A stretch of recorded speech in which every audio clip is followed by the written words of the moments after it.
বিচন্দ্রপুর থেকেই আমরা চলে গেছিলাম আমার গ্রামের বাড়ি। সে কত বছর পর যে গ্রামের বাড়ি গেলাম তার নেই ঠিক।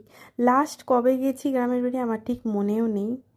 এই যে সেই বাঁশঝাড়, কত যে স্মৃতি এই বাঁশঝাড়ে। আর নদী, বাবারে বাবা, এই নদীতে স্নান করার জন্য আমি পাগল হয়ে যেতাম ছোটবেলায়। সবগুলো দেখে যেন নিজের ছোটবেলার স্মৃতিগুলো আবার মনে পড়ে যাচ্ছে। আমি চেয়েছিলাম আমার মেয়েকে যেন আমি এই গ্রামের বাড়িতে নিয়ে যেতে পারি। তো আমার মেয়ে অনেক ছোট, কিছুই বুঝবে না, তবু ও গেছে, অনেক আনন্দ করেছে, এটাই আমার কাছে অনেক।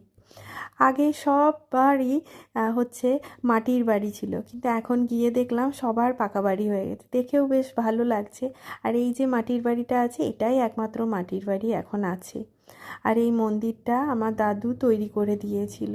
মন্দিরটার কাছে গিয়ে দাদুর কথা একটু মনে পড়ে গেল।